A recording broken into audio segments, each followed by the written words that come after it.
Hari ini saya ngajak semua elemen gulat di Jawa Tengah, tepuk dadanya. Saya pelatih gulat, saya atlet gulat. Itu. Jadi memang harus dibanggakan dari kita sendiri. Podcast Trijaya FM, inspiratif, bicara fakta, lebih dekat dan jujur. Kali ini bersama Andreas Baby Roharjo, Ketua Persatuan Gulat Seluruh Indonesia Jawa Tengah. Tonton dan dengarkan Podcast Trijaya FM.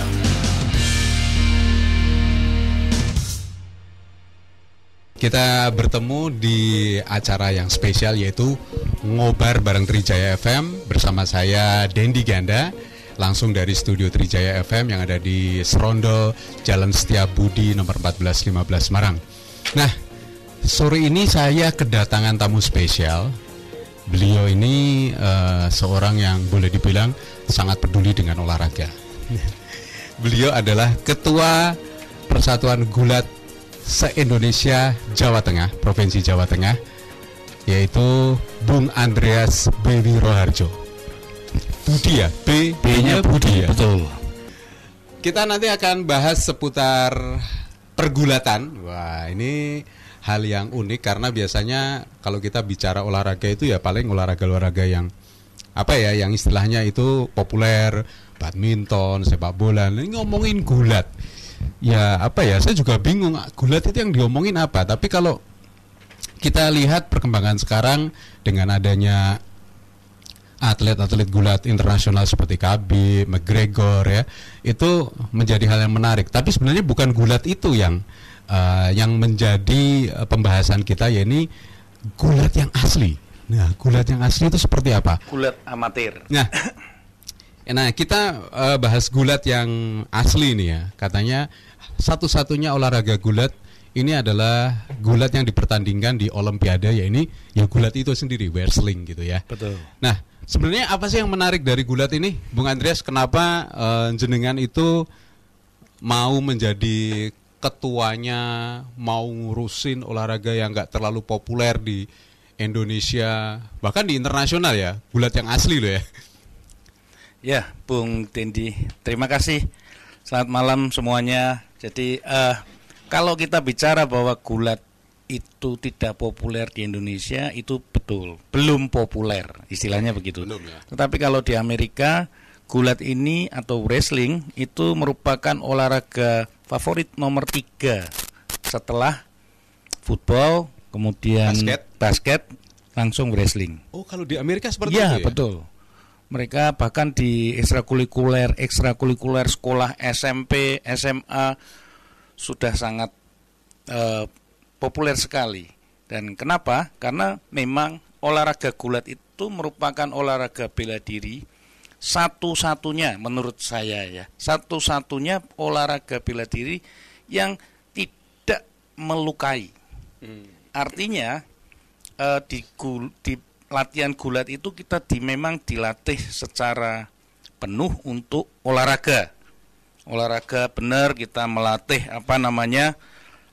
sendi-sendi tubuh kita, kemudian kita melatih bagaimana kita untuk jatuh, itu penting loh Mas Bung ya, karena kan untuk menghalau serangan-serangan dari orang-orang yang tidak tentu itu kan kita perlu juga berlatih jatuh dan lain sebagainya. Nah, yang paling unik Bung Dendi, gulat itu tidak melukai. Maka sampai hari ini, sejak adanya Olimpiade yang pertama sampai hari ini, Olimpiade 2024 nanti, itu cabang olahraga gulat tetap dipertandingkan. Oke, justru sekarang kan yang semakin kesini kan karena berkembangnya industri game gitu kan, olahraga-olahraga ekstrim seperti yang sampai berdarah gitu kan, itu justru makin populer ya. Kan misalnya WWF seperti itu kan, Bodybuilding Federation itu ya, betul ya? Betul. Nah itu kan makin kesini makin orang senang dengan gulat ya. Tapi bukan gulat yang seperti itu kan yang dimaksud Bung Andreas kan? Yang di tempat kita itu wrestling ya. Jadi memang kita mengedepankan bagaimana kita tidak melukai lawan tapi melumpuhkan lawan, supaya kita benar-benar bela diri yang asli ya gulat. Oh gitu Iya, ceritanya. karena kita membela diri kita. Iya. Kita bukan menghajar orang. Kita kan membela diri kita, toh, iya. supaya kita tidak terluka, supaya kita tidak mengalami keadaan cedera yang parah, begitu, Bung.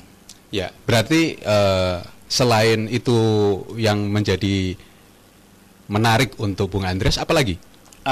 Memang karena seperti yang tadi Bung Dendi sebutkan di awal, bahwasanya gulat atau wrestling ini adalah salah satu cabang olahraga yang dipertandingkan di Olimpiade. Oke. Jadi karena dipertandingkan di Olimpiade, karena bangsa Indonesia ini cukup banyak, 270 juta, maka akan mempunyai kemungkinan yang cukup tinggi untuk bisa berperan serta di Olimpiade nantinya.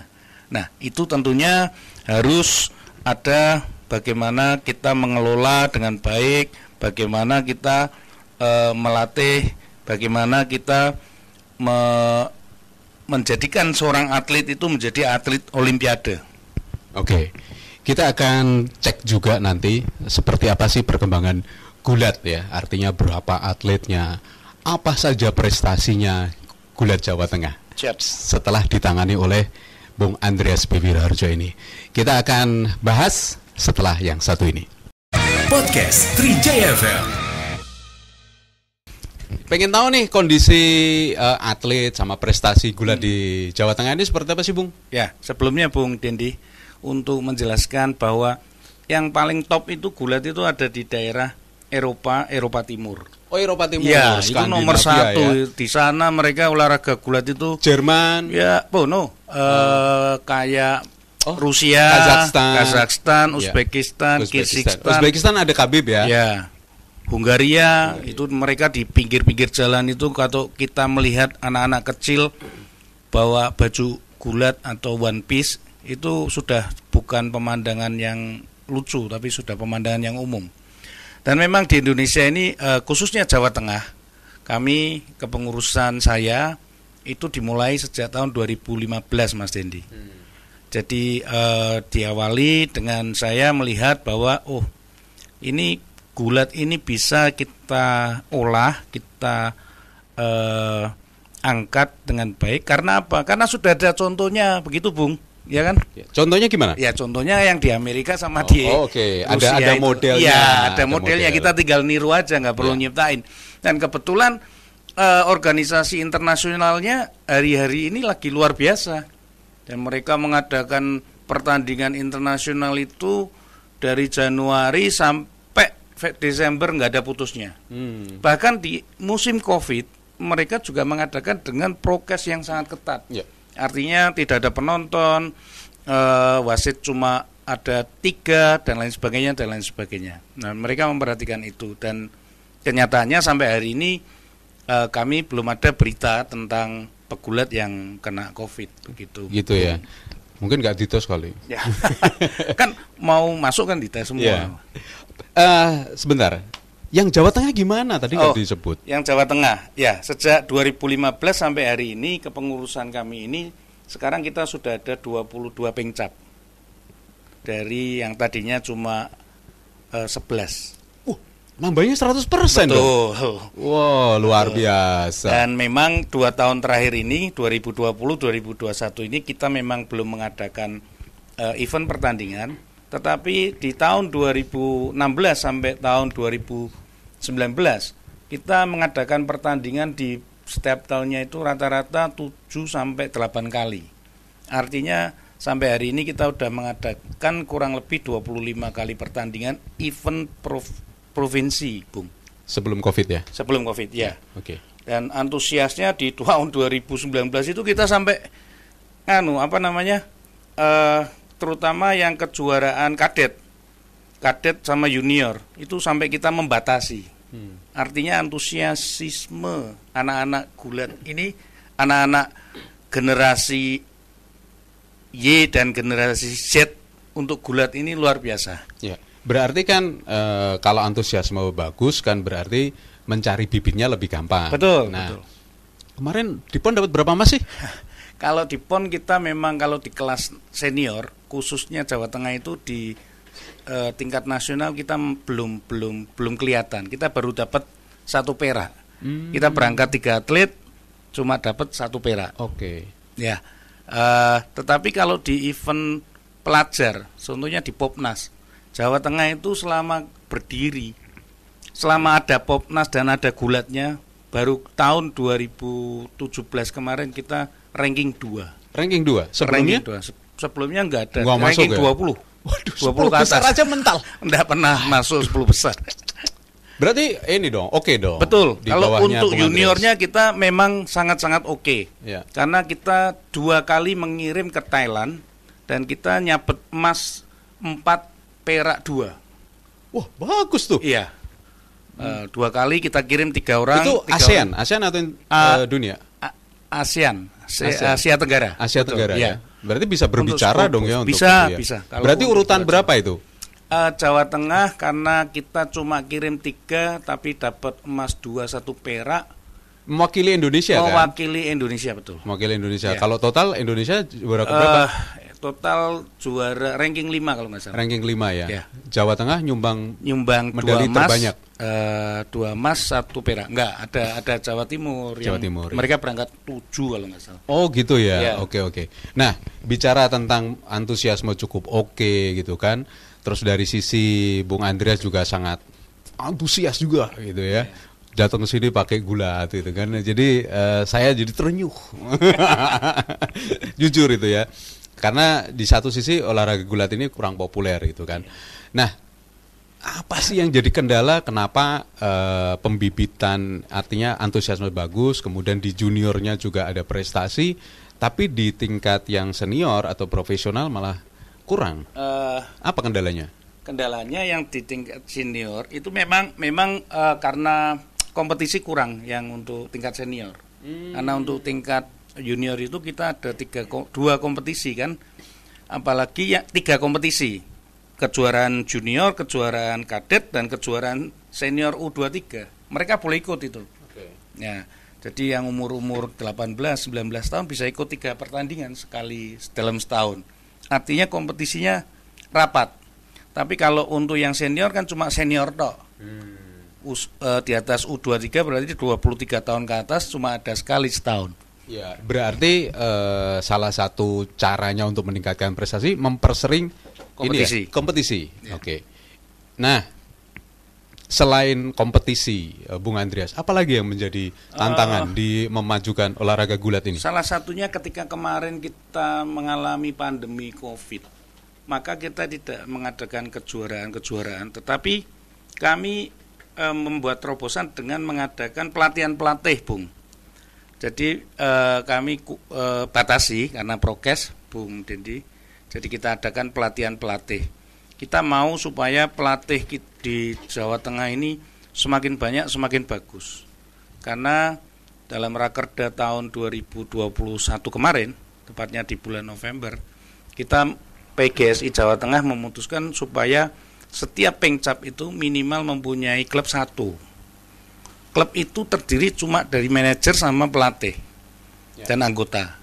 Nah, ini akan menjadi database bagi PGSI Jateng supaya ke depan nanti tidak ada istilahnya jual beli atlet dan lain sebagainya, pindah-pindah atlet itu kan harus diatur benar di klub ini. Jual beli atlet boleh kalau di tempat kami. Artinya ketika umpamanya klub A transfer atlet ke klub B, maka harus ada nominal yang dibayarkan oleh klub A kepada klub B.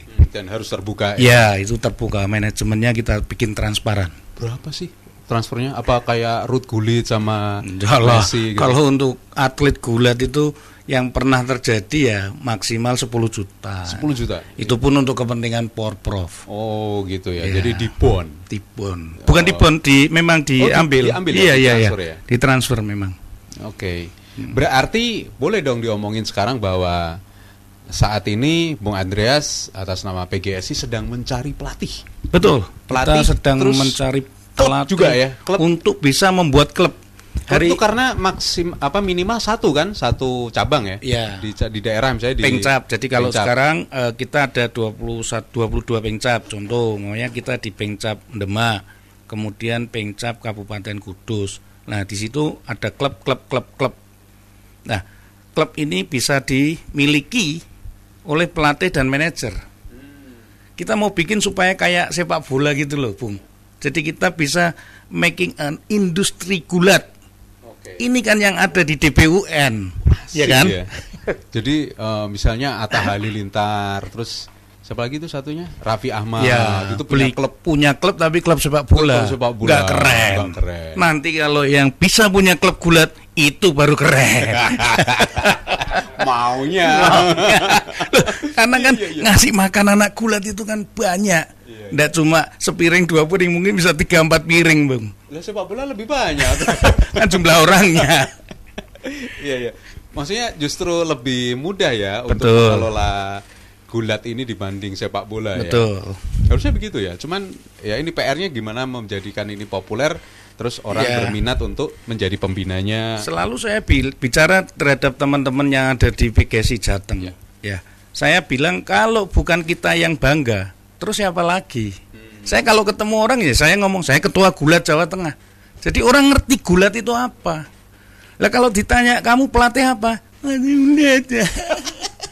Nggak tegas. Mencela-mencela. Dredek. Isin. Kamu atlet apa? Nggak jelas. Hari ini saya ngajak semua elemen gulat di Jawa Tengah, tepuk dadanya. Saya pelatih gulat. Saya atlet gulat. Itu. Jadi memang harus dibanggakan dari kita sendiri. Ya. Berarti itu tadi ya, kita Bung Andreas ini PR-nya salah satunya adalah mengajak orang, maksudnya yang yang peduli dengan prestasi olahraga di Indonesia. Kata kuncinya di pelatih, Bung. Pelatih. Jadi, ya? Iya, karena begini, kebanyakan pelatih hari ini itu kalau anak-anak yang latihan 10 mau kepinginnya pelatih itu 10 ini jadi atlet semua. Kan enggak bisa. Oh, gitu. Berarti malah banyak yang minat jadi pelatih. Enggak, sorry. Jadi salah satu budaya pelatih di Jawa Tengah ini yang saya tahu, kalau dia punya klub, terus ada yang latihan 10, dia mau 10-10-nya itu jadi atlet semua.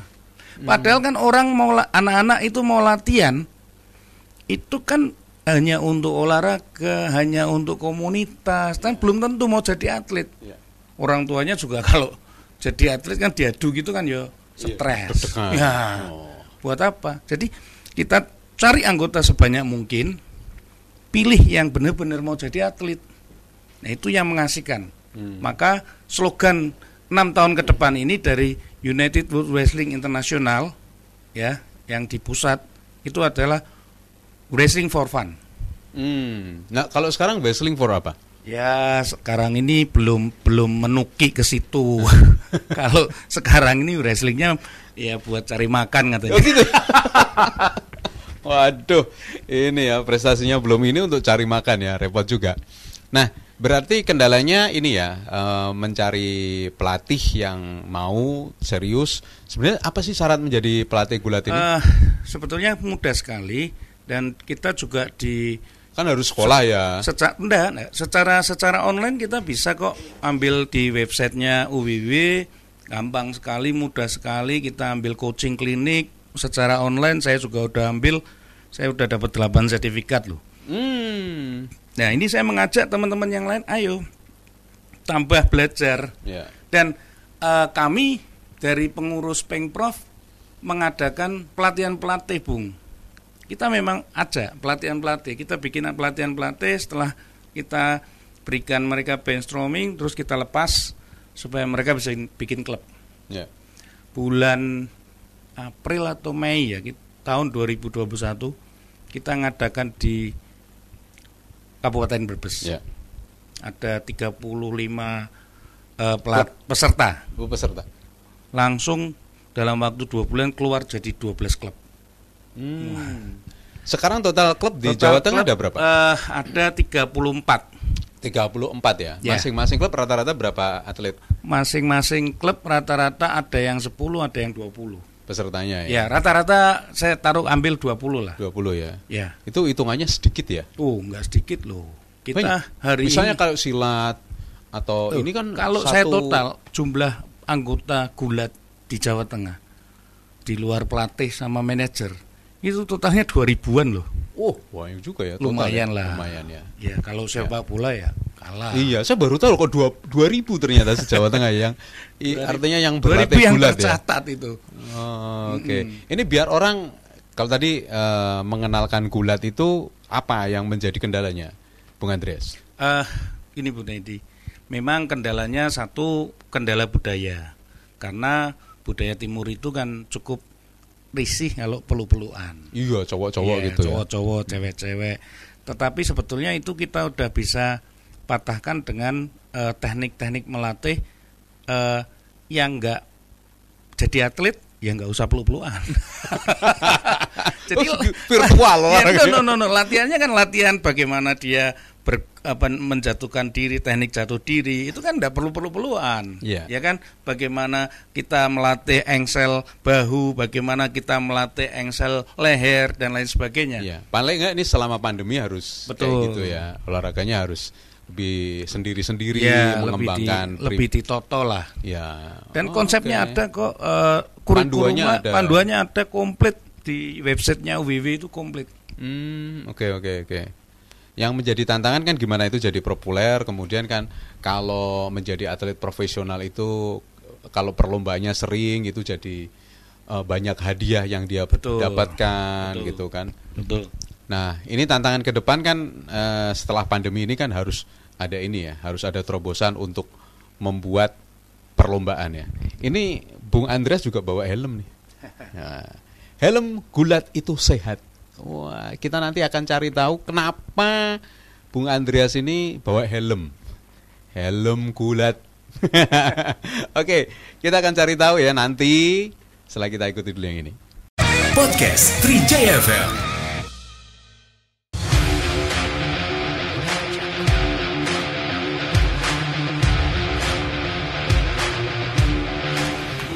Helm gulat, nah rencananya gulat mau bikin fundraising. Minta tanda tangan juga. Helm gulat itu maksudnya tinggal gulat itu. Jadi pabriknya harus gulat.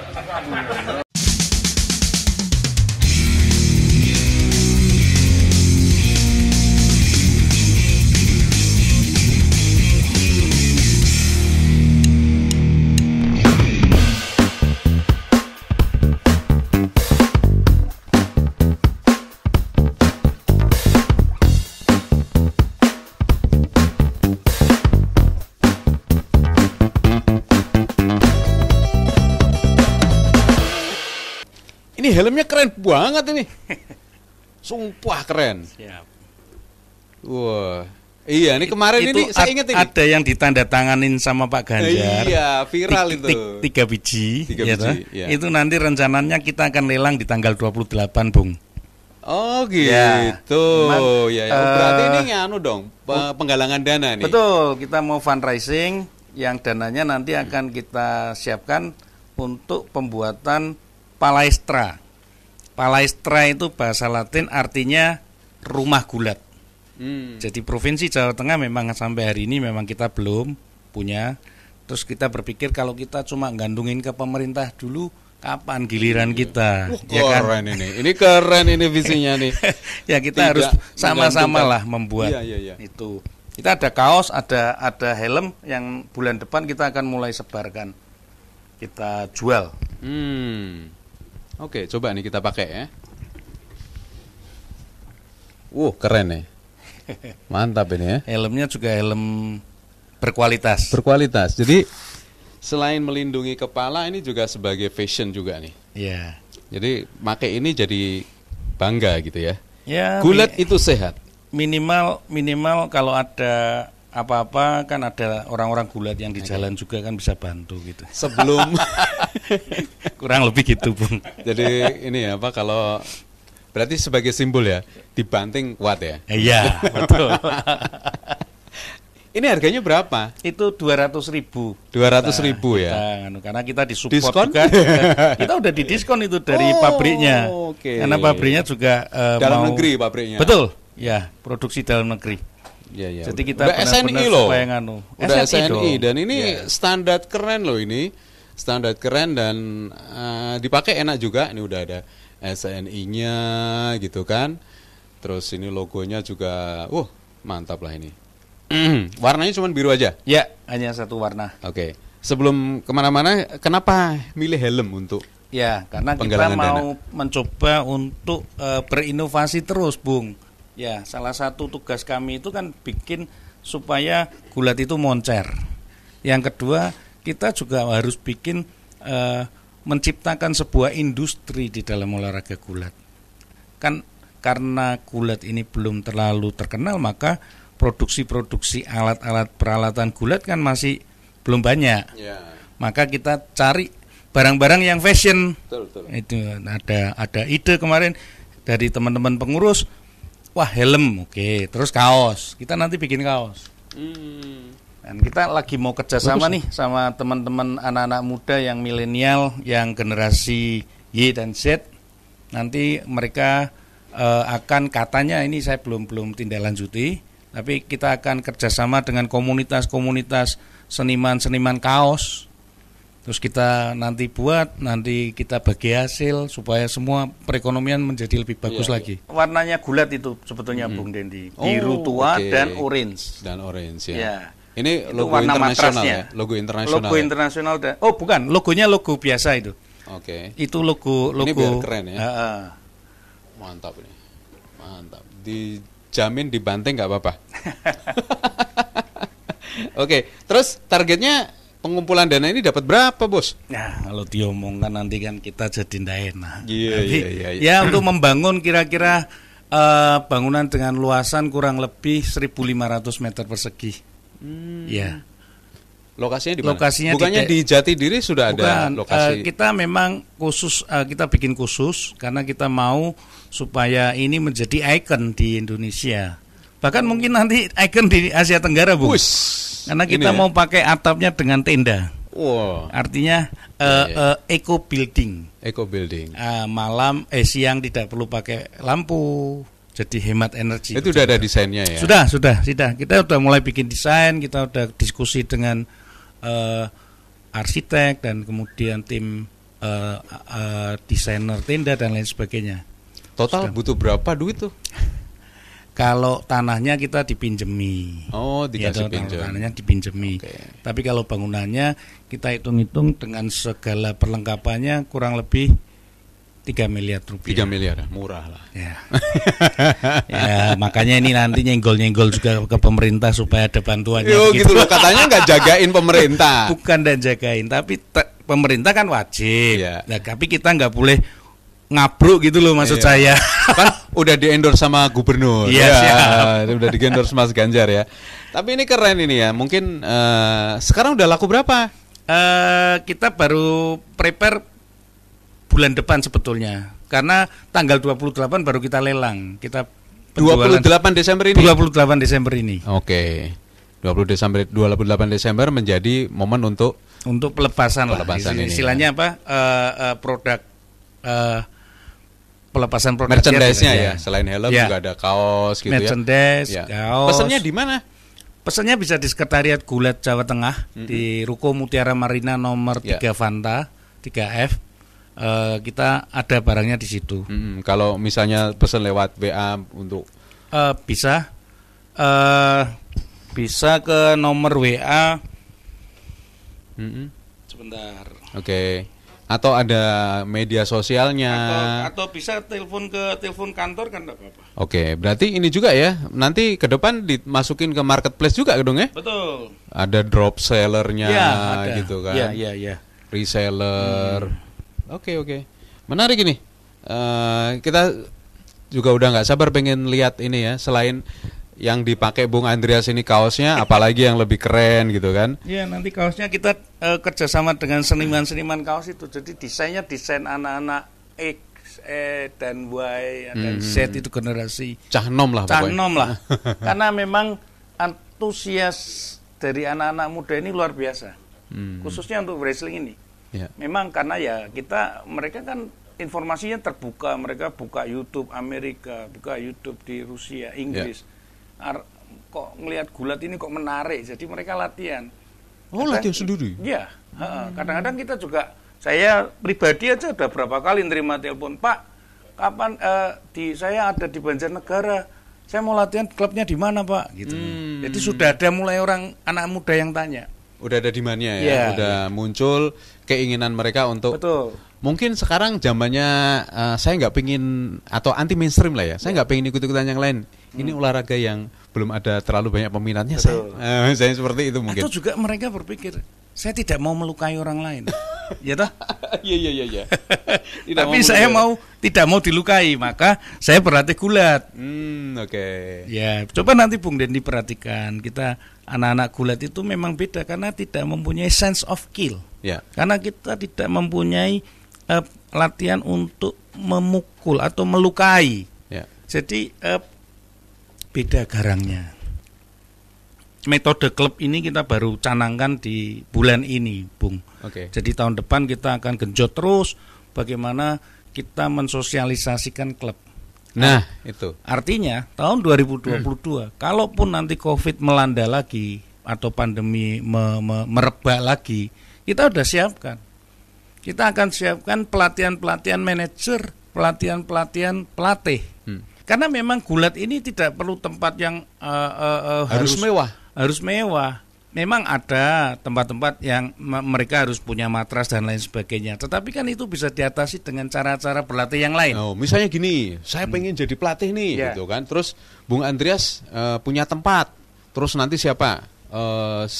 Mas Budi itu ya udah saya yang modalin. Bisa gitu bisa ya? Bisa. Oh, oke. Jadi di unsur organisasi klub itu ada manajer, satu orang manajer, satu orang pelatih. Ya kan? Jadi satu orang manajer itu yang mengelola semuanya, baik money, uang masuk, uang keluar dan lain sebagainya. Pelatih ya melatih. Oke, berarti butuh 3 orang ya? 2 orang. 2 orang, Ya, berarti cukup 2 orang, pelatih 1, manajer 1.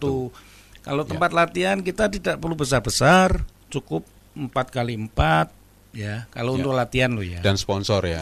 Sponsor. Sponsor itu boleh perorangan, boleh perusahaan boleh. gitu. Artinya ya. ketika nanti suatu hari kita bisa menggalakkan klub-klub gulat di daerah-daerah, tidak menutup kemungkinan ya. Seperti contohnya di Kabupaten Semarang umpamanya, di Ungaran. Di sana ada yang hebat apa pabrik apa ya, situ muncul yang terkenal ya umpamanya ya. Banyak lah di situ pabrik. Ya, ada Coca-Cola. Dia belilah klubnya ya. Dia support lah klubnya. Iya. Kadang memang produk itu nyun sewu ya. Artinya harus yang populer. Ya. Olahraga yang populer, badminton, bal-balan gitu kan. Padahal kita kalau butuh apa namanya artis-artis atau aktor-aktor kan orang-orang gulat ya ndak ele-ele amat. Iya, contohnya ketuanya. Ketuanya ganteng loh. Jadi bintang iklan boleh lah. Bayarannya murah. Iya. Oke, berarti itu ya PR-nya ya. Berarti apa namanya? Misalnya teman-teman kita yang di pemerintahan ada anggota DPR, terus kepala-kepala dinas, itu boleh nggak sih? Boleh ya. Semua orang boleh dan tidak ada batasan usia. Yang penting mereka punya pelatih yang bersertifikat pelatih gulat. Ya. Yang kedua mereka punya anggota. Oke, terus kalau udah ada yang pengen nih, oke, saya mau bikin klub gulat. Tuh nyari informasi pelatih, terus yang manajer yang tahu pengelolaan bisa, klub itu ke siapa? Bisa ke sekretariat. Bisa ke website kami, ya toh, www.gulatjateng.com. Kemudian bisa juga ke sekretariat kami tadi di Ruko Mutiara Marina, boleh dengan Facebook. Nanti kita akan bikin kanal khusus untuk sosmed, Bung. Jadi kita akan bikin Twitter, kita akan bikin Instagram, kita akan bikin Facebook yang dikelola oleh anak-anak muda. Nah, itu keren ini zamannya sekarang seperti itu ya. Jadi maju. ada wadahnya untuk ya. Oh, saya mau cari informasi di mana gitu, tahu gitu kan. Terus nanti untuk pesertanya atau calon atlet-atlet ini bisa melalui PGSI Jateng gitu ya. Oke, terus dan nanti kalau kejuaraan-kejuaraan, kalau kemarin-kemarin kan kita tidak perhatikan klubnya. Nanti kalau kejuaraan-kejuaraan kita sudah punya sistemnya, kita klub yang terbaik dapat hadiah. Gitu ya. Hadiahnya apa nih? Ya uang lah. Oh, uang. Iya. Tak kira kembali lagi. Ben bati ya. Iya. Oke, terus tadi ya, kita pengen tahu juga nih, sejauh mana sih peran atau bentuk supporting dari pemerintah provinsi maupun Pemkab kabupaten. Kalau dunia olahraga, Bung, hari-hari ini memang kita sedang mengalami proses perubahan. Jadi di DPR katanya itu lagi digodok undang-undang olahraga yang baru. Dan Pak Presiden Jokowi sudah mengeluarkan DBON, Desain Besar Olahraga Nasional. Artinya pemerintah. Sebentar. Ini DBON ya? Ya. Saya nggak tahu. Tapi kita akan cari tahu setelah kita dengarkan setelah yang ini. Podcast Trijaya FM.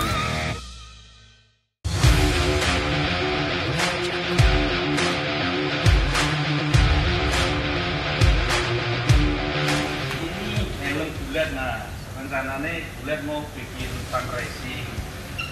Minta tanda tangannya juga. Helm bulat itu maksudnya tinggal bulat itu. Jadi pabriknya harus bulat.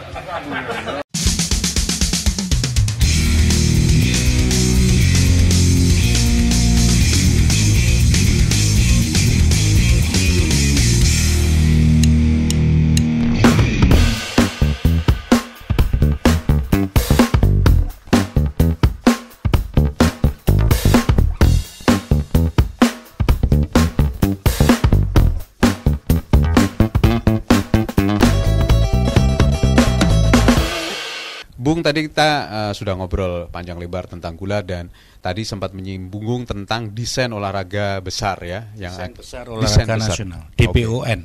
Yang akan dirilis oleh pemerintah Indonesia. Itu gambarannya seperti apa sih? Sudah, Bung. Sebetulnya seperti Sudah dirilis. Sudah. Oke. Jadi memang ada perubahan yang cukup mendasar. Artinya di DBON itu kalau nggak salah Perpres 86 peraturan presiden. Ketuanya gubernur kalau untuk provinsi. Langsung. Oh gitu. Jadi udah nggak pakai model-model yang lain, dibantu oleh kepala dinas olahraganya.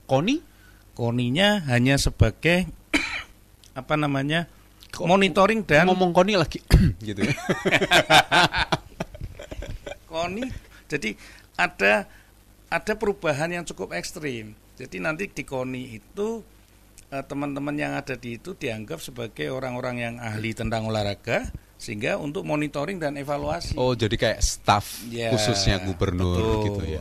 Berarti pembinaan olahraga di tangan kepala daerah. Dan yang undang-undang yang baru itu, Bung, nanti namanya bukan KONI lagi, KO2I, Komite Olahraga Olimpiade Indonesia. Oh, kenapa ada olimpiadenya? Jadi KOI dan KONI dijadiin satu. Oh, dijadiin satu. Ya. Oh, dilebur ya. Ya, betul. Ya. Emang ini sekarang zamannya merger Ya, ini. zamannya efisiensi sebetulnya. Oke, berarti itu menarik ya. Kita lihat. Ya. Kalau Bung Andreas ngelihat itu seperti apa? Oh, sebuah terobosan ya? menurut saya. Ya, karena kita bisa langsung directly. Tentunya untuk pengprov atau cabur-cabur yang memang dikelola dengan antusias. Jadi kita bisa berdiskusi langsung kekurangan kita apa. Ya kayak gulat ini kan kekurangannya kita belum punya langsung tempat ke kepala daerah ya berarti. Ya, langsung ke kepala daerah, bisa diskusi langsung. Kalau kepala daerah mungkin enggak ya. Tapi kepala dinasnya ya. Kepala dinasnya. Ya, artinya kan dia tangannya. Ya, tapi ketuanya kan kepala gubernur. Daerah ya, betul. Kemudian untuk yang di daerah-daerah di BUN itu ketuanya wali kota bupati. Iya. Berarti kemungkinan dinas olahraga saja gitu ya. Ya, makanya itu. Biar fokus gitu ya. Oke, Bung Andreas. Ini kan kapan sih Musda? Oh, musyawarah daerah PGSI udah Jawa kan Tengah. ini periode keberapa nih? Saya periode kedua, tapi Periode 2,5. kedua. 1,5 berarti, 1,5. Nanggung banget. Iya, karena kemarin masuknya 2015. Oh gitu ya. Iya, selesai 2018. Ini 2018 selesai 2022. Bulan Januari tanggal 25 kita ada Musda. Mudah-mudahan saya terpilih lagi. Oh, karena gitu, saya nyalon ya. lagi. Enggak apa. Biar kepilih itu apa sih? Ya, tentunya dengan visi dan misi untuk masyarakat Gulat Jawa Tengah akhirnya bisa melihat perubahan-perubahan apa yang telah kita buat, apa yang kita lakukan, dan apa yang bisa membuat Gulat itu menjadi lebih baik.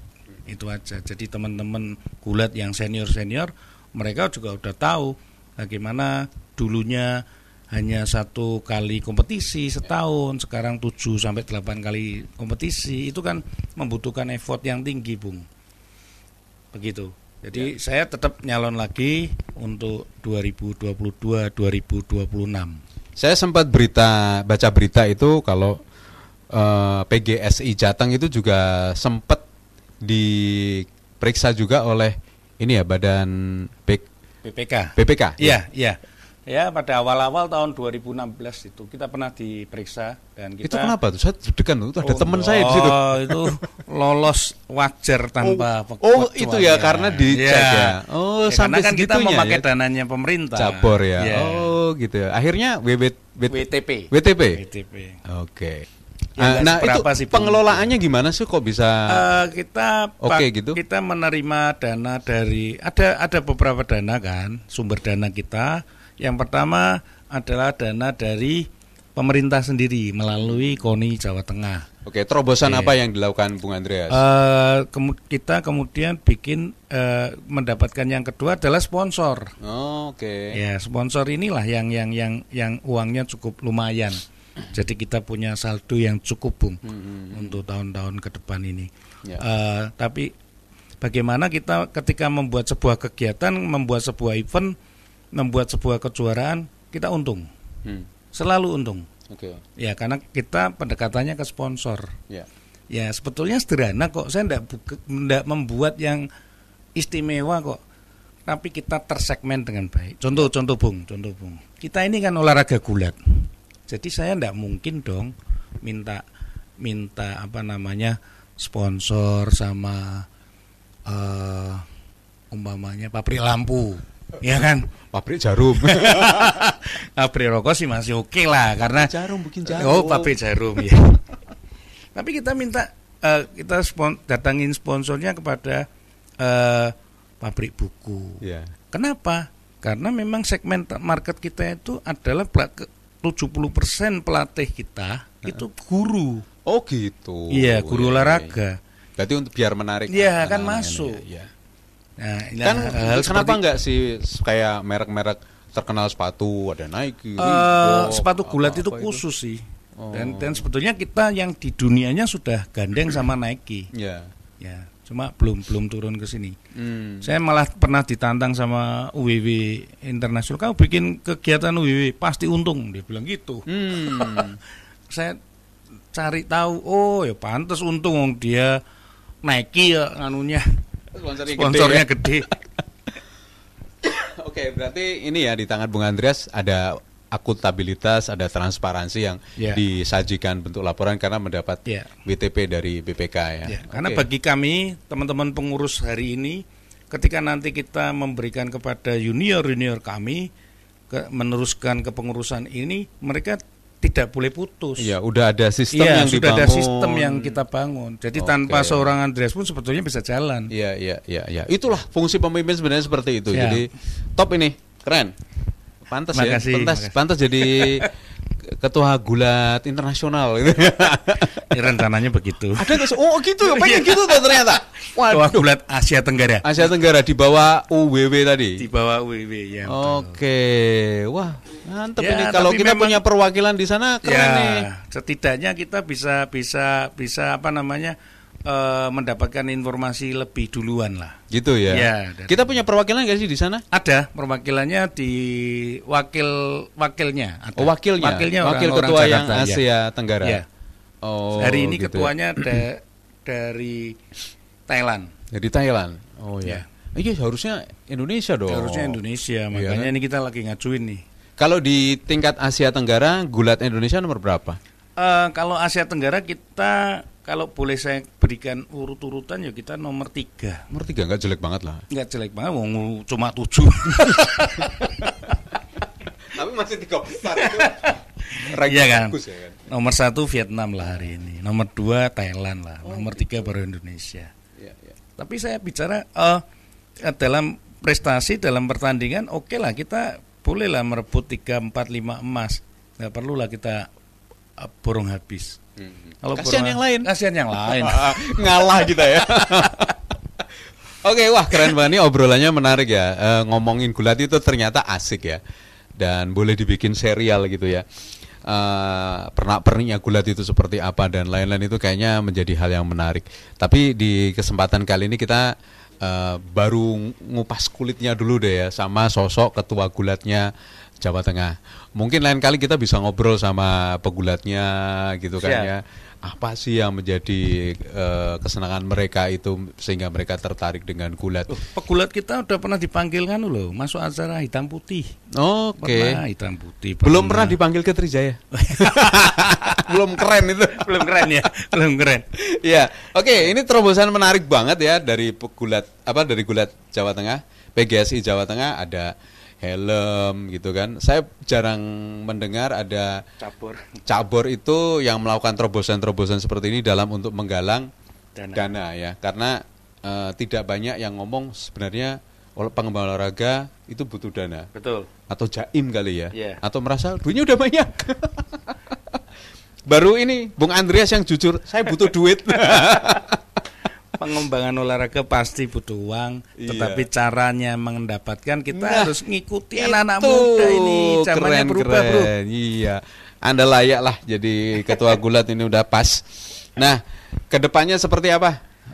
Gulat Jawa Tengah ini pengennya? Kedepannya saya berharap teman-teman tentunya nanti Januari saya terpilih lagi. Mudah-mudahan terpilih lagi karena ada musda kan. Yang berikutnya yang tentu saja tahun 2022 ke depan kita mau fokus di klub. Ya, pengembangan klub ya. Pengembangan klub. Bung Dendi, kalau nggak ada pandemi, kemarin itu 2021 PGSI Jawa Tengah itu eventnya ada 47. Udah disusun itu ya? Iya. Waduh. Jadi ya memang pandemi menghambat lah, tetapi ke depan kita tidak boleh merasa ini sebagai sebuah hambatan. Karena klub ini akan menggairahkan. Kenapa? Kalau klub ini menggairahkan orang-orang atau anak-anak kita, generasi muda kita ikut berolahraga, olahraga gulat, mereka jadi sehat, rakyat sehat, negara kuat. Mensana in corpore sano. Oke, itu closing yang menarik supaya ya seperti inilah sosok yang peduli dengan olahraga. Artinya kita jadi paham bagaimana mengelola olahraga itu sebaiknya seperti apa. Sebenarnya nggak sulit-sulit banget asal mau. Betul. Terus juga ini tadi ya, ada willing untuk bagaimana mengembangkan ide-ide, gagasan, terus mengkombinnya dengan kondisi kekinian yang seperti ini. Kondisi kekinian. Ya, ngobrol-ngobrol kayak gini tuh juga menarik gitu ya.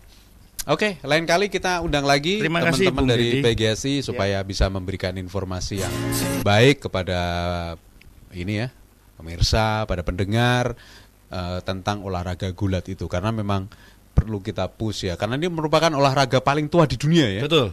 Ini olahraga bela diri pertama, Olimpiade Athena kalau nggak salah 1821. Aku ijek dadi opo.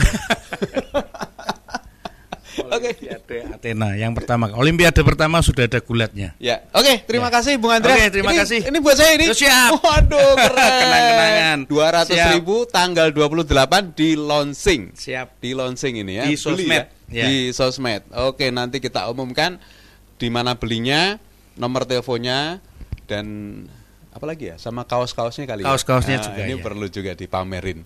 Oke, terima kasih Bung Andreas. Terima kasih, sukses. Bung Deddy, selamat malam. Semoga jadi ketua gulat internasional. Enggak cuma Jawa Tengah tok. Siap. Assalamualaikum warahmatullahi wabarakatuh. Podcast Trijaya FM, inspiratif, bicara fakta, lebih dekat dan jujur.